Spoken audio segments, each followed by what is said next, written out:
Igor Jankę, dzień dobry. To jest Układ Otwarty, niezależny program o Polsce i świecie. Dziś o Rosji i Chinach, o znaczeniu ostatniego spotkania przywódców obu państw w Moskwie podczas święta 9 maja i wcześniej i potem, bo to spotkanie trwało długo.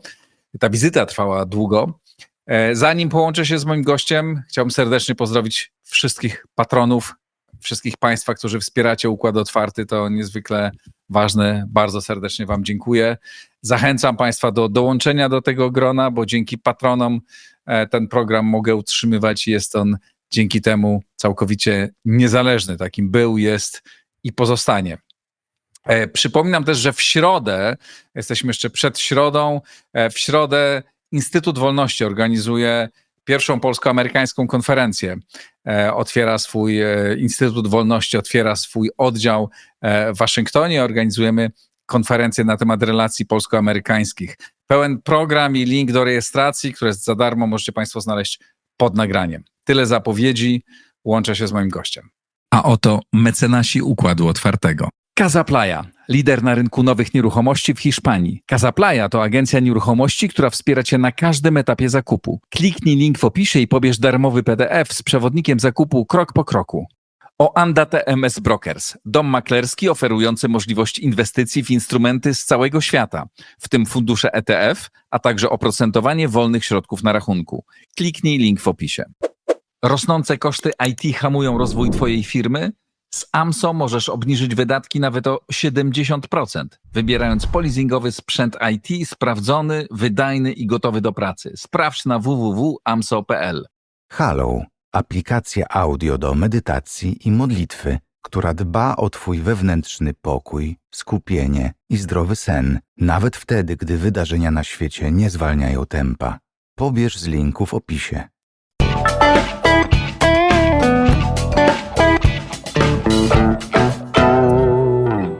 A jest nim profesor Michał Lubina z Uniwersytetu Jagiellońskiego. Dzień dobry, panie profesorze. Dzień dobry, panie redaktorze, dzień dobry państwu. 4 dni spotykają się, tyle trwa wizyta chińskiego przywódcy w Moskwie. To spotkanie tę wizytę jest pełną celebrą, bardzo wiele rozmów, bardzo wiele umów. Proszę wytłumaczyć, co ona tak naprawdę oznacza, co tam tak naprawdę się zdarzyło. Dziękuję raz jeszcze za zaproszenie, jest mi zawsze bardzo miło tutaj występować. Trudno jest odpowiedzieć uczciwie na to pytanie, dlatego że większość rzeczy, które tam uzgodnią, nie będzie wiadome i nigdy się o nich nie dowiemy, dlatego że relacje rosyjsko-chińskie i takie szczyty charakteryzują się tymi dwoma sferami. Sferą widzialną, tą mniej ważną, tą teatru, i sferą niewidzialną, czyli tą podstawową, w której zapadają najważniejsze decyzje, ale jak, kiedy, w jakich okolicznościach, tego się nie możemy teraz, znaczy właściwie na pewno się teraz tego nie dowiemy, może się kiedyś dowiemy, a może nigdy.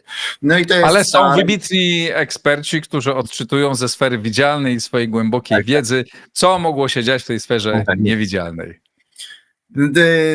Wróżą z fusów, tak, ci eksperci, tak, i są kremlinologami współczesnymi, którzy właśnie na podstawie różnych gestów muszą tutaj ustalać kolejność, tak jak kiedyś tam na podstawie kolejności wchodzenia na mauzoleum Lenina, tak teraz na podstawie innych rzeczy.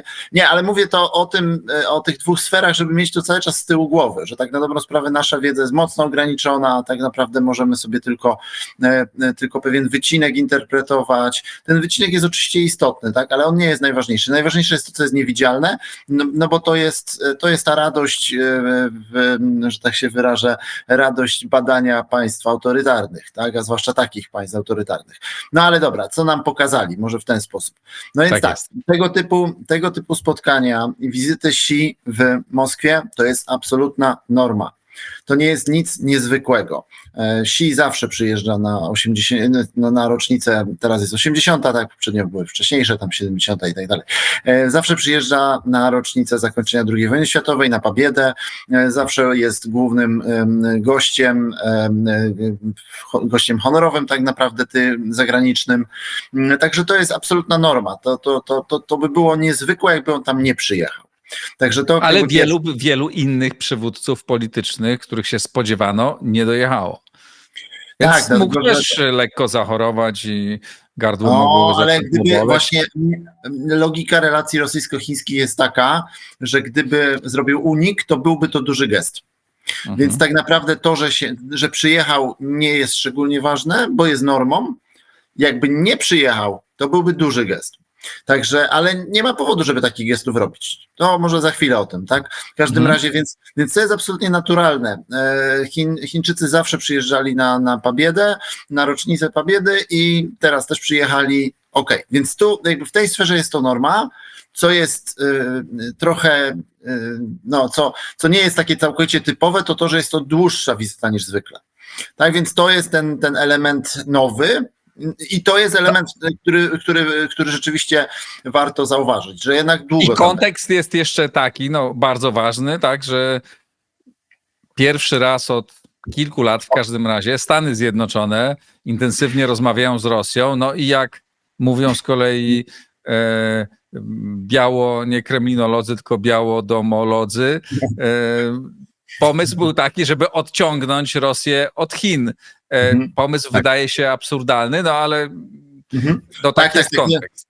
No, pan redaktor to już z grubej rury, tak, tym odwróconym Kissingerem, tak już w drugim pytaniu. To za chwilę, tak, dojdźmy najpierw może jednak jakieś tutaj, zanim uderzymy na najważniejszych wątków. No to najpierw gry wstępne. Tak jest, właśnie. W końcu przywódcy rosyjski i chiński nieustannie szczytują, tak? No bo co szczyt, to osiągają szczyt przyjaźni i szczyt rozwoju stosunków, także nieustannie szczytują, więc i tym razem też się udało. Wchodzimy w ryzykowne rejony. Ale tak, ale to w końcu grają tą przyjaźnią, tak, taką przyjaźnią tych przywódców,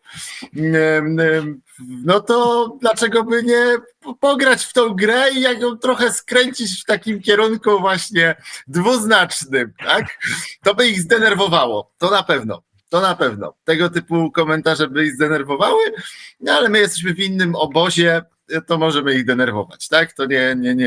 W każdym, dobra, ale poważniejąc, zanim przejdziemy do grubej rury, czyli do odwróconego Kissingera, tudzież odwróconego Nixona, czy jak to tam, to jeszcze jedna ważna rzecz, taka z tych faktów, chronologia, czyli pierwsze ich spotkanie twarzą w twarz od czasu wyboru ponownego Trumpa.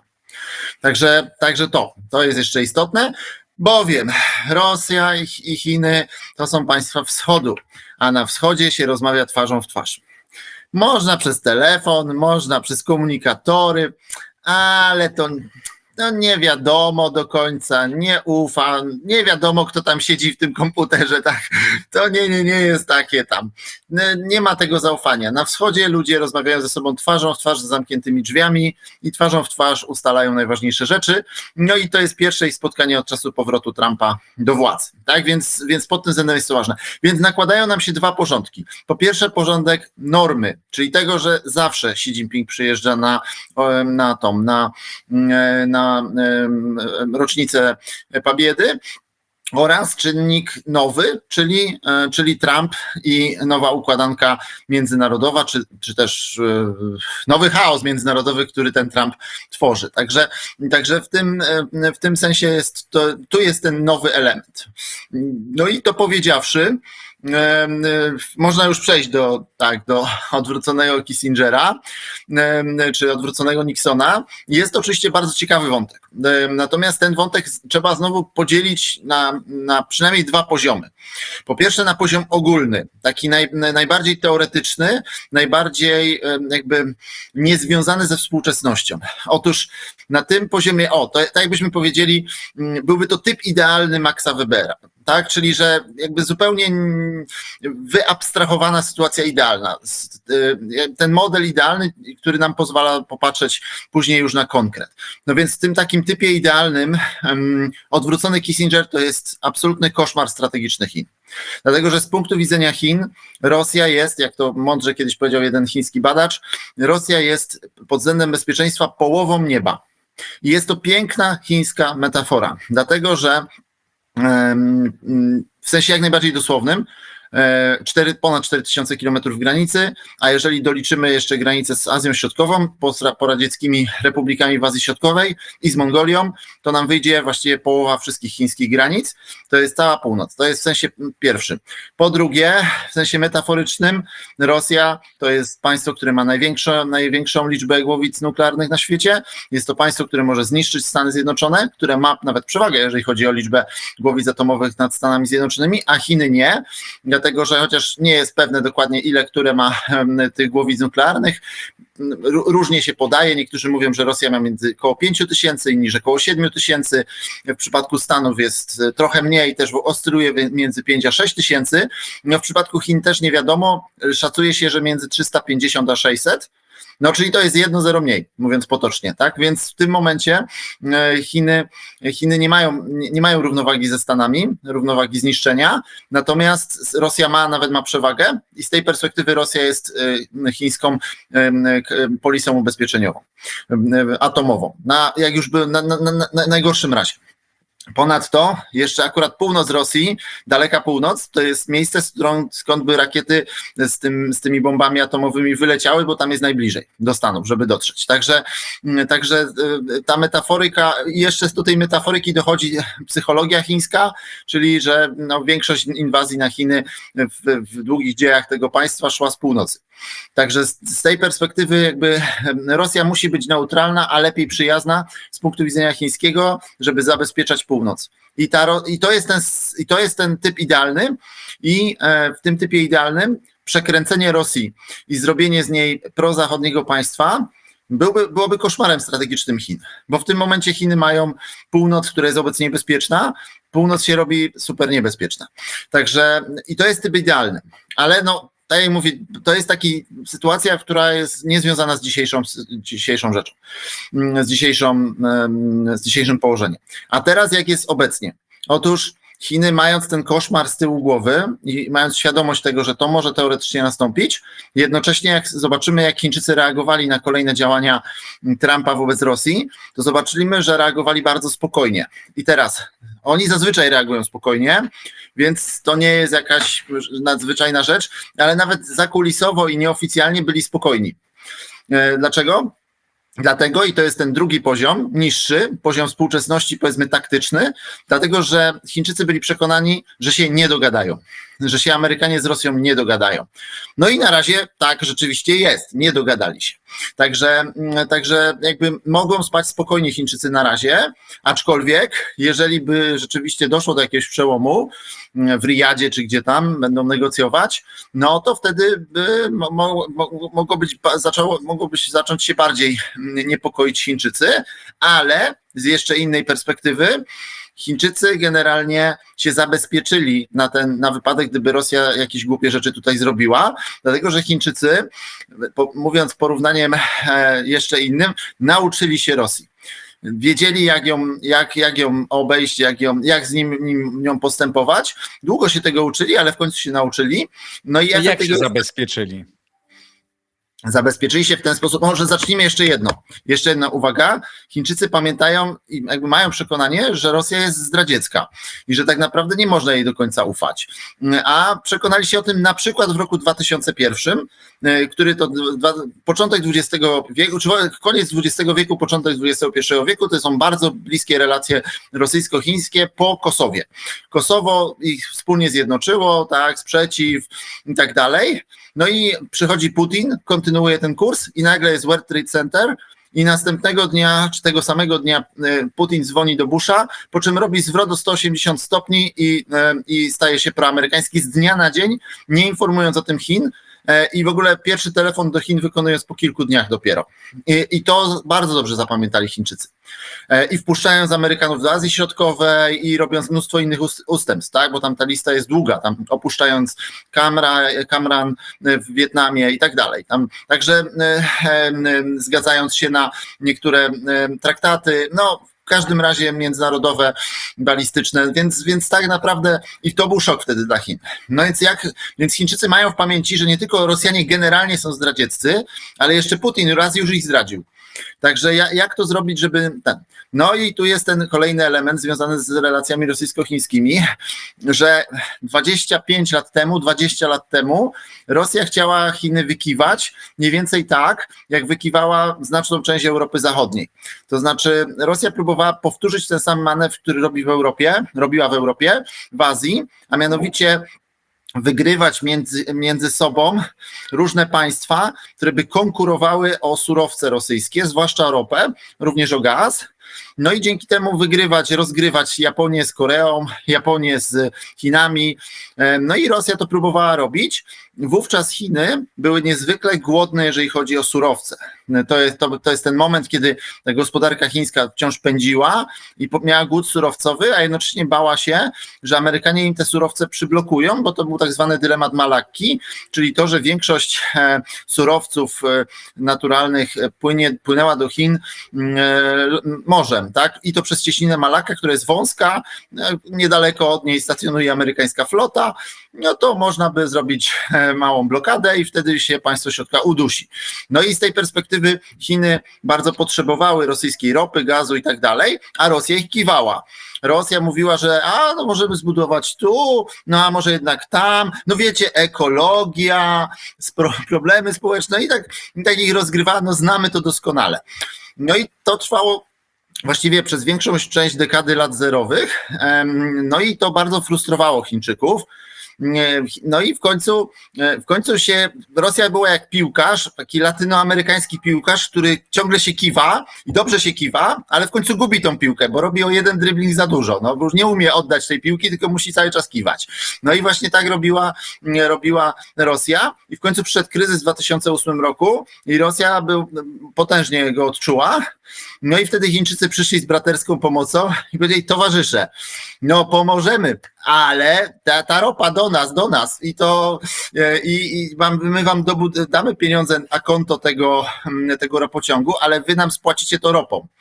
No i tak się stało. Chińczycy zbudowano ropociąg WSTO, najpierw jedną nitkę, potem drugą. Większość tej ropy płynie do Chin, plus koleją, plus statkami. Efekt jest tego taki, że Rosja jest największym dostarczycielem ropy do Chin. Na drugim miejscu Arabia Saudyjska. Potem podobny numer z gazem. Rosja też tu kiwała, z tym tu miała trudniejszą sytuację, bo Chińczycy mieli lepszą, zwłaszcza kiedy dogadali się z Turkmenistanem, ale skończyło się podobnie, to znaczy Rosja kiwała, potem była pierwsza Ukraina, czyli 2014 rok, no i Rosja w zasadzie chciała pokazać, że nie tylko Zachód, i zgodziła się na warunki chińskie przy gazociągu, który został wtedy nazwany Siła Syberii. Czyli generalnie drugi raz ten sam manewr. Kiwamy Chiny, ale koniec końców jednak nam te Chiny tą piłkę odbierają. No i w wyniku tych dwóch porozumień oraz kilku pozostałych uzupełniających radykalnie zmieniła się strategia energetyczna Rosji w Azji. Do tej pory ona bazowała na przekonaniu, żeby wygrywać jednych przeciwko drugim. Po tym Rosja zrobiła zwrot o 180 stopni i stwierdziła, że sprzedajemy wszystko Chinom. Oczywiście to było korzystne dla Chin przede wszystkim, ale też nie miejmy takiego jakiegoś wrażenia, że to jest tylko dla Chin korzystne. Dla Rosji to też było korzystne, w sensie płacili im za te surowce oraz dawało im kartę w rozgrywkach z Zachodem, bo Moskwa mogła mówić: nie podoba się wam, nie lubicie, no to w takim razie przekierujemy wszystko do Azji. To oczywiście był blef i on się nie opłacał gospodarczo, no ale miał sens. Plus, jak jeszcze były skorumpowane częściowo elity zachodnioeuropejskie, no to dawał im argumenty w przekonywaniu, że no trzeba jednak z tą Rosją współpracować. No więc generalnie to działało, ale to doprowadziło do sytuacji, w której powstała z trudem i długo, i drogo i tak dalej, ale jednak infrastruktura przesyłowa surowców z Rosji do Chin. I potem przyszła Ukraina druga, 2022, Rosja atakuje, Zachód odpowiada sankcjami, odcina się od surowców rosyjskich, nie w pełni, bo wiadomo, tam Słowacja, Węgry i tak dalej, no ale jednak w większości. No i w tym momencie Chiny stają się dla Rosji, no Chiny w tym momencie już wcześniej były też taką trochę polisą ubezpieczeniową na wypadek, gdyby się załamały relacje z Zachodem. Na Kremlu nikt w to nie wierzył, a jednak się załamały, no to w takim razie cały gaz, czy większość gazu do Chin, do Indii też oczywiście, zwłaszcza ropa Chiny, Indie, plus węgiel, plus drewno, plus tam produkty spożywcze i tak dalej. No i to doprowadziło do sytuacji, w której, i to już kończę, w której gospodarczo Rosja wisi na Chinach. No Chiny są nie tylko najważniejszym partnerem handlowym, bo to dla połowy świata, ale bez Chin to Rosja naprawdę miałaby problem z kontynuowaniem tej wojny i tak by pewnie kontynuowała, ale z dużo większym trudem. No i w tym momencie no i to jest to zabezpieczenie chińskie obecnie. Na wypadek, gdyby Rosjanom przyszło coś głupiego do głowy, w sensie odwrócony Kissinger, no to teraz by naprawdę zapłacili wysoką cenę. Także Chińczycy dzięki temu, że stworzyli tą infrastrukturę na swoich warunkach, no trochę mają w szachu Rosję. Znaczy ona No i nie może... mogą obniżać ceny, prawda, czy żądać obniżenia ceny za te surowce, no bo jak są jedynym czy głównym odbiorcą, to jest im łatwiej.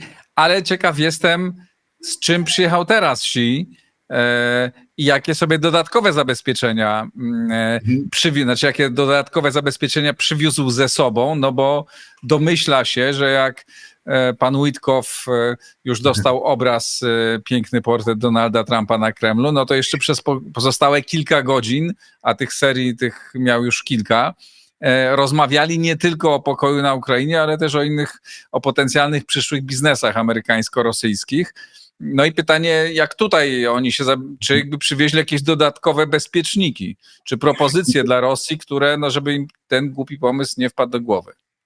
Znaczy, ja przekonany jestem, że ten pomysł im wpadł do głowy, tylko chodzi o to, żeby oni tego nie zrobili, tak? Więc z punktu widzenia chińskiego, znaczy niestety to jest ta sfera, której nie wiemy, tak? No bo to jest podstawowa sfera, no ona jest niestety tą sferą zamkniętą, nie wiemy tego, no mi to przypomina wizytę kontrolną cesarza w prowincjach, tak? Przyjechał albo wizytę kontrolną jakiegoś namiestnika tutaj, który przyjechał sprawdzić, czy ten gubernator na pewno jest tu lojalny i się zachowuje, no i na pewno książę miejscowy, gubernator będzie pokazywał pełną lojalność i tak dalej. Tak? Więc... Ale dla tego lokalnego księcia ta wizyta też jest bardzo ważna, bo też podbija jego akcję wobec tych innych cesarzy w innych odległych zaatlantyckich państwach. Tak. No zresztą, żeby była jasność, w dawnych Chinach był cesarz i byli królowie różni. Królowie to jak u nas książęta byli, nie? Także tu jest podobnie, jest car, jest cesarz. No cesarz to jest wyżej niż car, zdecydowanie, tak? Bo cesarz jest tylko jeden, tak jak tylko jedne są Chiny. A tam królów jest dużo, nie? Natomiast wracając do wątku, tak, jeżeli chodzi o to, co pan powiedział, to jest logika silnego, asymetrycznego związku rosyjsko-chińskiego. To znaczy jest to układ hierarchiczny, asymetryczny, Chiny są silniejsze, Rosja jest słabsza, ale jest on stabilny i on odpowiada obu stronom, dlatego że obie strony czerpią z niego korzyści, bo to nie jest tak, że tylko jedni zyskują. No trochę tak jak w średniowieczu w Europie, no skoro była relacja senior-wasal, no to senior oczywiście był ważniejszy, ale na przykład musiał bronić wasala. Tak, więc to nie jest tak, nie? To albo relacje, nie wiem, czy to już też u pana mówiłem, tak jak mamy na uczelniach relacje wasalne, senioralne, no mamy patrona, no i patron ma obowiązek, tak jak w Azji jest, w wielu krajach, w wielu stosunkach społecznych, patron ma obowiązek dbać o swoich klientów. To nie jest tak, że oni tylko się tutaj biją głową o ziemię, bo oczywiście, że tak, no ale sami też coś zyskują na tym, bo to jest model obopólnie korzystny, tak? On jest nierównie korzystny, tak? To znaczy senior ma więcej. No ale jednak tak. Więc z tej perspektywy oczywiście, że tak, bo Xi Jinping spotykający się z Putinem regularnie, bo to nie jest to jest norma i to jest norma, która się utrzymała po wojnie. To nie jest tak, że daje Putinowi legitymizację wewnętrzną, bo może wszystkim mówić, patrzcie, towarzysz Xi przyjeżdża, ma gdzieś sankcje, Hagę i tak dalej, no i zewnętrzna, w tym duchu, że to pokazuje reszcie świata, a ściślej nie Zachodowi, że Rosja nie jest izolowana. No, kto był na tej paradzie? No, po pierwsze była tradycyjnie postsowiecja, to klasyka gatunku, ale był prezydent Brazylii, Proszę bardzo, o, to do pana, czy też do pana małżonki, tak, ukłony. Więc Lula, więc no tego typu przywódcy, tak? O, był z mojej działki z kolei był dyktator Birmy, także zasadnie Min Online. Także zasadniczo... Ale wielu nie było. To też jest, prezydent to Egiptu też jest był, istotne. generał Sisi. Ale nie było prezydenta Azerbejdżanu. Azerbejdżan jest silny ropą i silny wygraniem 2 wojen karabaskich ostatnio, także to, ale... No i ma powody do poważnej irytacji, tak, bo tak. też tam się zdarzyły podobno po drodze przykre rzeczy. No dobrze, ale proszę powiedzieć, co podczas tej wizyty zdarzyło się takiego, co możemy odczytać jako, nie wiem, pogłębienie tych relacji, tam jest jakaś lista długa umów, tak, czy one rzeczywiście, no nic nie wygląda na jakiekolwiek rozluźnienie, więc w Waszyngtonie chyba nie specjalnie są zadowoleni. Nic nie wskazuje na to, że ten odwrócony Kissinger ma jakiekolwiek szanse. Czy to jest znak, tak, nic się nie zmieniło, a nawet jest jeszcze bardziej? No taki znak musi być. To jeżeli by nawet odwrócony Kissinger miał być jutro, no to i tak musiałby być taki znak, chociażby po to, bo to podbija pozycję, tak? No bo wtedy odwrócenie tej Rosji będzie więcej kosztowało Stany. To jest podstawowy mechanizm relacji rosyjsko-chińskich wypracowany mniej więcej w roku 1994. A mianowicie mniej więcej wtedy, a już na pewno w 1996 nauczyli się, że im bardziej będą pokazywać swoje relacje wzajemne jako dobre, znakomite, wspaniałe, tym ich pozycja wobec Stanów będzie silniejsza. I to jest mechanizm, który oni do perfekcji opanowali. No 30 lat treningu, no i umieją to robić, nie? Więc pod tym względem to wiadomo, że tak jest i będzie. Natomiast jeżeli pyta pan o 20 umów, moja ulubiona, oni zawsze są poważne umowy i są takie, których ci twórcy tego show, bo to proszę się postawić, jakby się było takim propagandystą. No ile razy można szczytować i mówić, że są najlepsze stosunki w historii, no zawsze trzeba coś nowego wrzucić. Teraz to nie jest łatwe, tak? No teraz wrzucili takie przejście ich z 2 stron, jak szli sobie się spotkali w środku, ale mój ulubiony ulubiony element, jeżeli chodzi o ich te szczyty, to jest lista tych dokumentów. Prawie zawsze ostatni z nich jest niemal humorystyczny. Tam by już była ochrona tygrysów, wymiana brylantów, a teraz jest współpraca filmów. Także więc... Może to jest dobre, kiedy prezydent Trump chce nałożyć 100% podatek na wszystkie niehollywoodzkie firmy, no to...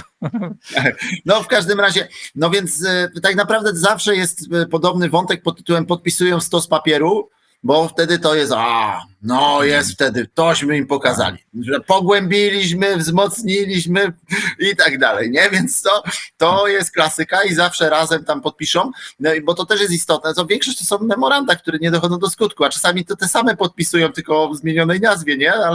Ale chodzi o to, żeby stwarzać takie wrażenie pompy i to jest ważne dla jednych i dla drugich, oraz drugi powód takich działań, no obie te struktury są hierarchiczne i spersonalizowane, co oznacza, że szef podpisuje, no to schodzi to w dół i dół ma implementować.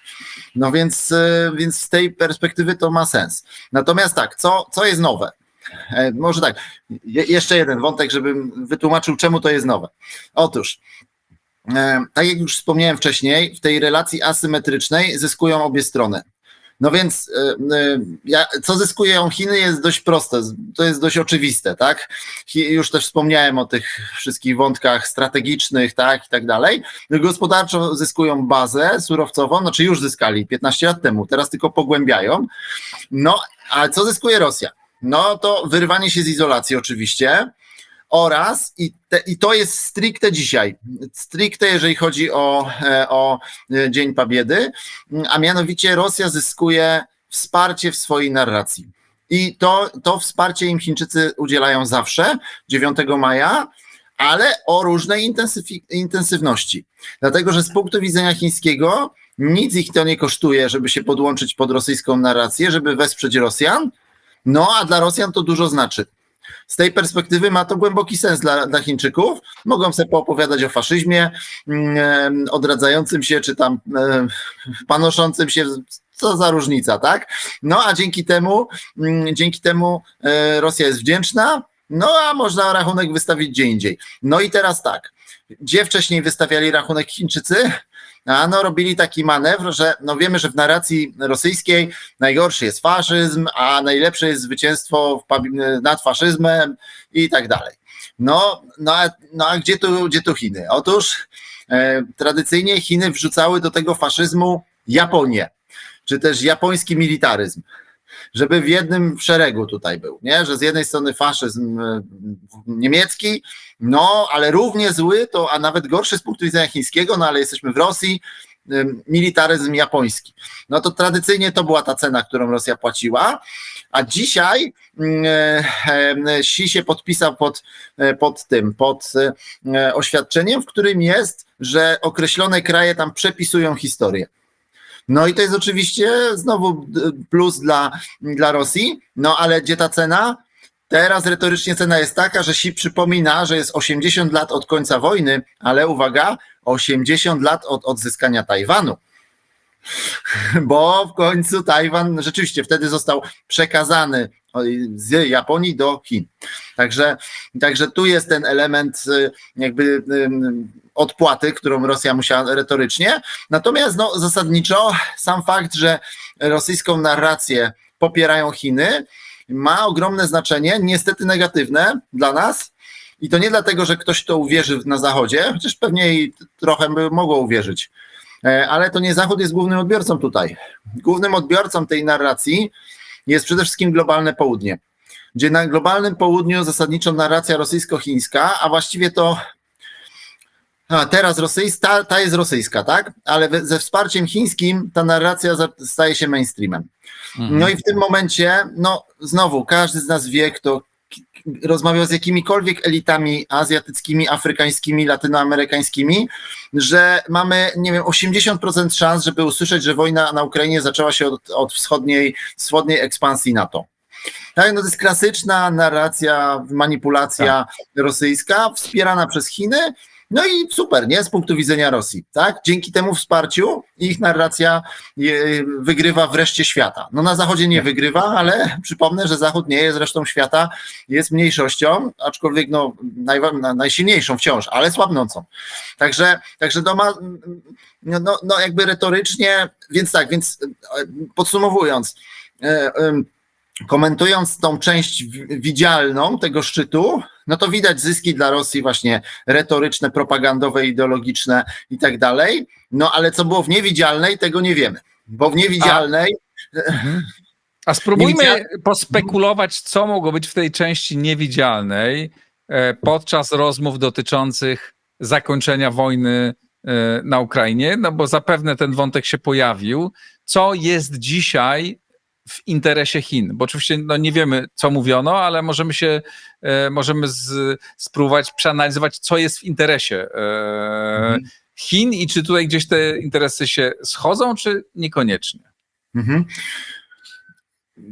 To zacząłbym od tego, że od początku wojny, właściwie od początku tej części wojny, czyli od 22, nie od 14, to od początku pełnoskalowej wojny Chiny, patrząc na wojnę rosyjsko-ukraińską, widziały Stany Zjednoczone.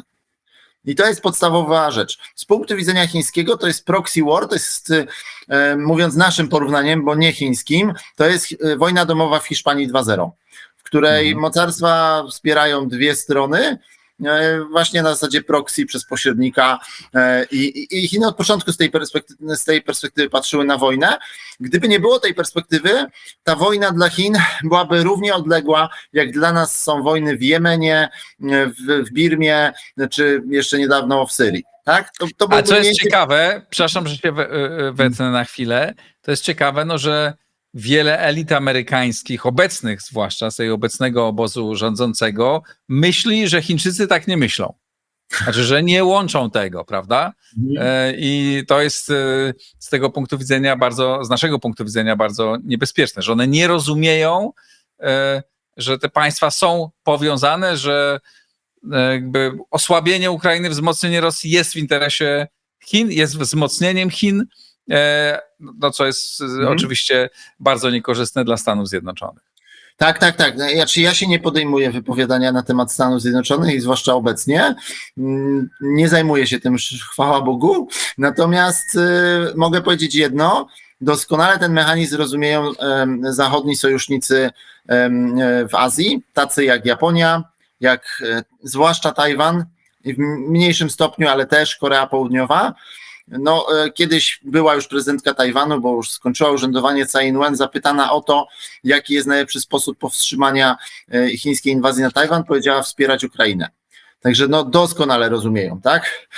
Wszyscy wiedzą, że ta wojna, no jakby jej wynik będzie miał automatyczne reperkusje w Azji, dlatego że to są dwie strony Eurazji. Tak naprawdę. One są powiązane ze sobą. Ja wiem, że to jest daleko ale te Atlantyk i Pacyfik pod tym względem, czy ściślej tam morze japońskie, tak, morze wschodniochińskie, są powiązane. To znaczy blok rosyjsko-chiński, czy chińsko-rosyjski ściślej, tak naprawdę na dwa fronty gra, na rozbicie Zachodu i ma podział pracy, tak? No, część rosyjska to jest europejska, część chińska to jest azjatycka. No i z tej perspektywy blokowanie tego, zatrzymanie tego bloku na Ukrainie ma głęboki sens nie tylko dla Europy, ale również dla Azji Wschodniej, tej prozachodniej. No, ale co jest dokładnie dzisiaj w interesie Chin, jeśli chodzi o sposób zakończenia tej wojny? A wygrana Rosji. Wygrana Rosji, ale Trump pokomplikował sprawę, dlatego że no do tej pory jakby przed Trumpem to właśnie tak jak na jednym wdechu, tak jak panu odpowiedziałem, interesem Chin jest wygrana Rosji. Natomiast teraz Trump skomplikował sytuację o tyle, że gdyby się miało okazać, że wygrana Rosji równa się rapprochement, czy détente pomiędzy Rosją a Stanami, no to już nie byłoby tak najlepiej dla Chin. No to już nie, dlatego że pokój... A czy Chiny będą chciały odegrać rolę w tym procesie? No bo długo padały takie opinie, jeszcze tam rok temu, że tak naprawdę o zakończeniu tej wojny zdecydują Stany Zjednoczone i Chiny. No to jest narracja, która jest, jakby to najlepiej określić, to jest taka narracja, która ona nie docenia nikogo poza najsilniejszymi mocarstwami. I to jest błędna narracja, dlatego że oczywiście, że najsilniejsze na świecie są Stany, a potem Chiny. Ale to nie jest tak, że reszta jest po prostu pionkami i można sobie nimi przesuwać jak na tej szachownicy.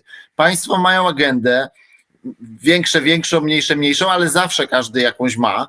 I proszę zwrócić uwagę, panu akurat tego nie muszę zupełnie tłumaczyć, na to, jak Ukraina. No przecież to jest państwo, które według tej logiki pionkowej, tak, to w ogóle powinno już dawno leżeć i kwiczeć, a tymczasem broni się, stawia się Trumpowi i tak dalej. Także to nie jest tak, że małe, średnie państwa nie mają agendy, mają, a jak jeszcze ją sprawnie rozegrają, to mogą nawet ograć te mocarstwa. Ale również to jest tak, że Europa, która nas często bardzo irytuje, to nie jest też tak, że zupełnie bezsilna, tak? Że nie ma żadnych argumentów. Też ma argumenty, no bo to Europa ponakładała głównie sankcje dokładnie, nie? Więc no, oczywiście, że tak. Także to absolutnie nie jest tak.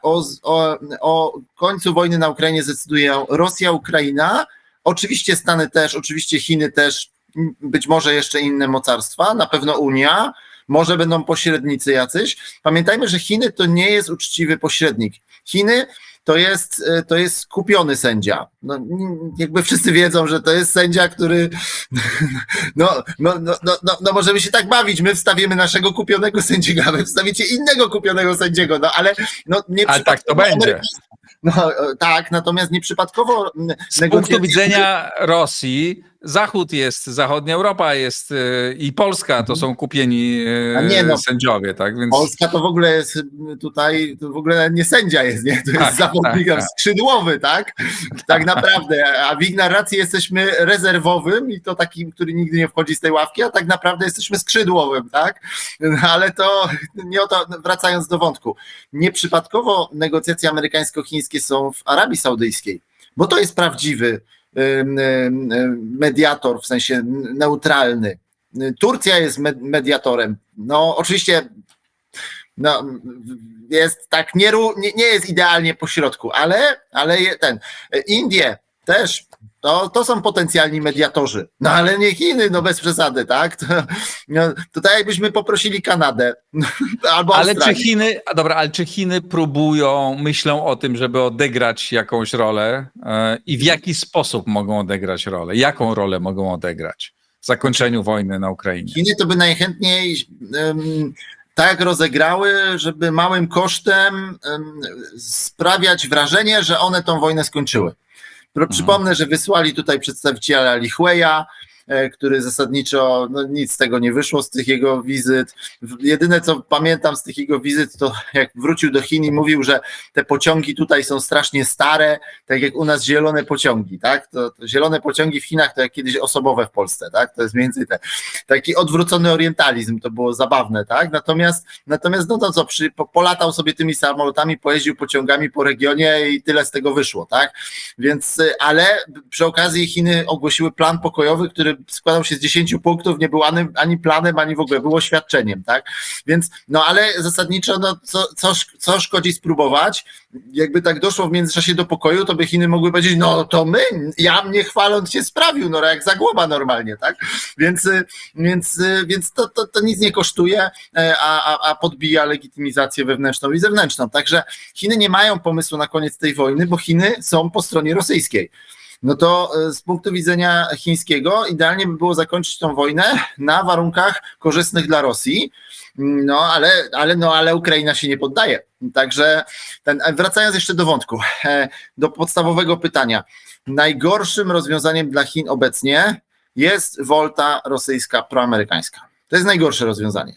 No to z perspektywy, jeżeli by miała trwać... No to muszą przywozić dary albo jakieś haki na Rosję, żeby Rosja się nie odwróciła. Zapewne oba. Tak, jest i kij i marchewka. No pamiętajmy o tym, że u nas my mamy no i trudno się dziwić, ale no lekko panikarskie podejście do tego odwrócenia Rosji. Trudno się dziwić, bo gdyby do niego doszło, to jesteśmy w takim miejscu, tak, o którym Kisielewski mówił, tak, że się tam urządzamy, tak? Więc jakby trudno się dziwić, tak? Natomiast pamiętajmy o tym, że to będzie bardzo trudne, to odwrócenie Rosji. Dlatego, że skala powiązań gospodarczych rosyjsko-chińskich, i to jest poziom państwowy, jest ogromna, ale jest jeszcze ważniejszy poziom, dlatego, że wie pan, państwo to jest taki abstrakcyjny trochę twór, a jednak te pieniądze na koncie, kiedyś szwajcarskim, a dzisiaj chyba singapurskim, to jest jednak duży konkret. Podobnie jak własny żywot, tak, i bezpieczeństwo, i powiązania elit rosyjsko-chińskich też są bardzo mocne, a ściślej mamy całe grono już wyrobione po 10-15 latach elit rosyjskich, które dużo zarobiły na Chinach. Nie wiem, czy to u pana mówiłem, ale chyba mówiłem, znaczy na pewno gdzieś to mówiłem, tylko nie pamiętam gdzie, ale o tym, co powiedział Igor Siecin. Czy mówiłem to u pana, czy nie? Chyba nie. Nie, to jest piękna anegdota, jak ktoś mnie słuchał gdzie indziej, to przepraszam, że się powtarzam, ale Igora Siecina zapytano kiedyś, a Siecin jest najsłynniejszym prochińskim, byśmy powiedzieli oligarchą, tak, bojarem współczesnym, tak, z tego wewnętrznego kręgu Putina, tak, nie wiadomo, czy on jest teraz bliżej, czy dalej tego cara, ale na pewno w wewnętrznym kręgu jest. No to Siecina zapytano, kilka lat temu dziennikarz go zapytał, czy on się nauczył jakichś słów po chińsku. Na co Siecin śmiejąc się powiedział Yuan, czyli pieniądz chiński. Tak. Ale to jest tylko środek anegdoty, bo po kilku latach ten sam dziennikarz zapytał się Siecina, czy od tego czasu nauczył się jakichś nowych słów chińskich. Na co Siecin śmiejąc się powiedział mnoga yuani, czyli dużo juanów. Tak, i to jest, oni nawet wstydu nie mają, tak, więc to jest drugi poziom, ważniejszy, tak, czy poziom elit. które są już mocno powiązane z Chinami. I do tego jeszcze dochodzi poziom reżimu, czyli Putina i jego bezpieczeństwa, które w tym momencie, pamiętajmy o tym, że jednym z powodów, dla którego, i to był powód lat temu, jakby te protesty na Placu Błotnym, to był przełom 11 i 12 roku. No to 12 lat, tak, 13 z hakiem lat temu, no to to był ten przełom i odchodzenie coraz bardziej Rosji od Zachodu, no dlatego, że z punktu widzenia reżimu rosyjskiego Zachód jest niepewny. Zachód ma fajne rzeczy, Lazurowe Wybrzeże, Londyn, Maybachy i kilka, ale ma też, te rzeczy są dobre, bardzo dobre nawet. Natomiast no, ma też bardzo złe rzeczy, takie jak właśnie jakieś demokracje, jakieś tutaj upodmiotowienie ludzi, no generalnie miesza tym ludziom w głowach, a oni później na przykład protestują, albo na przykład jakiś taki głupi pomysł jak kontrola władzy, albo nawet zmiana władzy, Albo Trybunał w Hadze. O, to już czyste szaleństwo. To już jest czyste szaleństwo, nie? Także zasadniczo, no to ten Zachód jest dwuznaczny w najlepszym wypadku. Zresztą tradycyjne rosyjskie podejście od XIX wieku, nie? Miłość, nienawiść do Zachodu. Natomiast, ale no i z tej perspektywy Chiny są stabilne, bo Chiny to jest porządny, autokratyczny kraj, który jest jeszcze daleko, który nie patrzy w stronę Rosji, bo jest odwrócony do niej plecami, nie interesuje się za bardzo Rosją, ale który chętnie ten reżim przytrzyma i obroni i który wzorce pewne w świat wysyła, bardzo porządne, autorytarne. Jeden przywódca, jedna partia, jedna gazeta rządowa, jeden przekaz, no żadnych, parafrazuję taki znany tekst birmański z czasów II wojny światowej, jeden przywódca, jeden głos, jedna krew, żadnych demokracji, żadnych nonsensów indywidualizmu, żadnych nonsensów parlamentaryzmu. Nie? Więc to zasadniczo no to, co Chiny tutaj pokazują, jest bardzo korzystne z punktu widzenia Rosji. No pamiętajmy, teraz to trochę ucichło, ale pamiętajmy, że jeszcze lat temu 4-5 bardzo ważną narracją rosyjską było, że my już nie chcemy żadnych rewolucji. My jesteśmy mistrzami świata w rewolucjach, my już to wszystko przeszliśmy, rewolucje są złe, ostatecznie my mamy stabilność, jesteśmy stabilni i w ogóle. No to przecież to wiadomo, dlaczego jest taka narracja. Także zasadniczo te trzy poziomy państwa, reżimu i elit, i można jeszcze dołożyć właśnie do tego takie wątki łączące, jak właśnie korzyści materialne, haki i tak dalej, no to wszystko powoduje, że to odwrócenie Rosji byłoby bardzo trudne, bo co te Stany dadzą Rosji takiego, żeby tę Rosję odwrócić. No, i całe szczęście, że tak jest. Całe szczęście, że tak jest. Dlatego, że w przeciwnym razie no, nie moglibyśmy sobie rozmawiać tutaj na takim luzie, jak rozmawiamy. Tak. Czyli spróbujmy podsumować to. Rozumiem, że dzisiaj po 9 maja, po tych rytualnych spotkaniach, umowach, gestach, po tym całym spektaklu, Chiny są jeszcze bliżej Rosji, Rosja jest jeszcze mocniej związana z Chinami i szanse Trumpa na odciągnięcie Rosji od Chin są mniejsze. Co nie jest złą informacją, ta ostatnia rzecz w każdym razie, nie jest złą informacją dla Polski. Tak, natomiast bazujemy na tym poziomie widzialnym, który jest znacznie mniej ważny.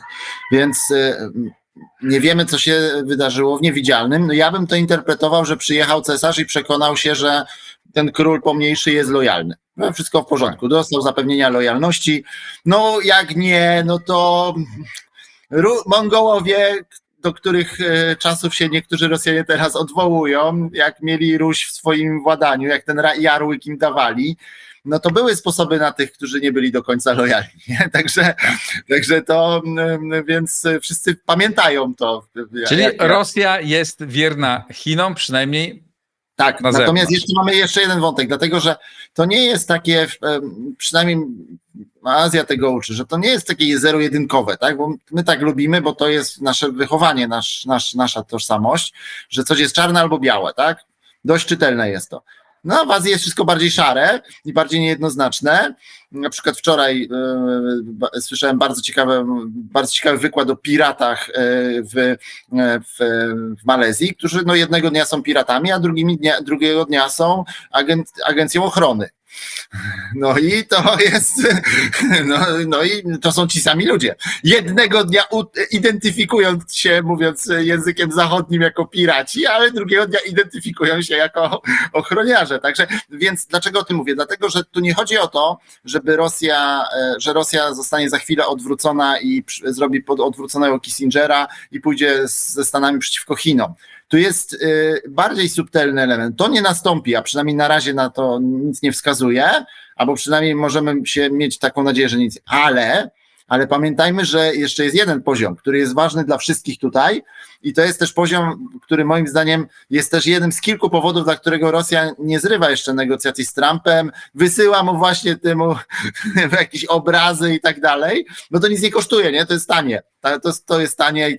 Otóż no mamy ten poziom asymetrii rosyjsko-chiński i w tym poziomie asymetrii no może być jaka może być asymetria? Może być 99:1, a może być 60:40, albo nie wiem, 56. Rozumiem, że Rosjanie próbują się trochę wzmocnić po to, żeby podbić własną cenę. Dokładnie tak, dlatego że grając po prostu tym, że no my z Donaldem to już dogadani prawie, nie, no to nic do was, towarzyszu Xi, nie, absolutnie lojalni, no ale Donald to kolega, nie, więc zasadniczo ta narracja i przedstawianie tego powoduje, że ta asymetria jest mniej niekorzystna dla Rosji i to powoduje, że warto w to grać. Warto w to grać, dlatego że no, każdy by grał. Więc to jest jeden z powodów, dla którego Rosja będzie grała tą grę. Zwłaszcza jak się ma po drugiej stronie negocjatora, który może jest dobry w handlu budynkami na Manhattanie, ale jak przyjeżdża do Moskwy, to głupieje kompletnie, można go omotać i sprawić, tak, żeby myślał tak, jak my chcemy, żeby on myślał. No ponadto jeszcze z tego, co rozumiem, on jest nie taki najgorszy w Bliskim Wschodzie. Nie? Natomiast no, zresztą to dramat, tak? Jak już nawet, przecież tam był wątek, że nawet własnego tłumacza nie miał. Ani nikogo, ani dyplomaty nie miał, więc on przyszedł sam do tego Kremla, otoczony dobrymi doradcami, ekspertami radzieckimi. Można sparafrazować kapitana Klossa. Coraz lepszych tu przysyłają. Tak. Znaczy to jest bardzo niedobre i dramatyczne i dla nas niedobre. No bo niestety Steve Witkoff jest bardzo bliskim człowiekiem Donalda Trumpa i no, jest tak jak jest, ale nawet zdaje się oni zaczynają rozumieć, że chyba to nie idzie tak świetnie i że chyba już zauważyli, że tej wojny na Ukrainie jeszcze nie zakończyli. No tym bardziej, że to im się tak wydawało właśnie w tym duchu trochę tego paradygmatu, który pan zacytował za 20 minut temu, że tylko ci duzi i koniec, nie, a reszta ma słuchać. No ale to Unia musi te sankcje znieść, to Ukraina musi się zgodzić na to i tak dalej, tak? To oczywiście oni są słabsi, ale to nie znaczy, że są bezwolni i że nie mają swojej agendy. Mają, a jak ją dobrze rozegrają, to mogą nawet ograć tych silniejszych.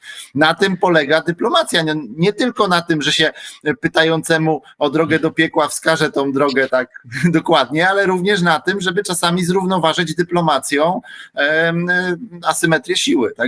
Także tutaj...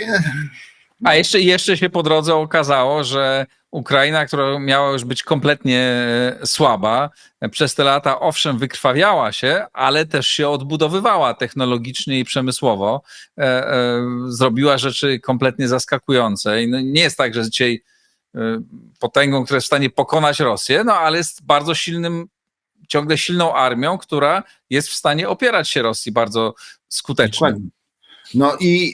No dokładnie, tak, więc to jest właśnie przykład tej agendy państwa średniego, które walczy o swoje istnienie, bo oni doskonale wiedzą, że to jest egzystencjonalna sprawa, tak, jak nie, to do widzenia, nie, następna szansa na niepodległość pojawi się może za 100 lat, a może nigdy. Tak. Bardzo panu dziękuję. Dziękuję bardzo serdecznie. To było ciekawe, jak zawsze.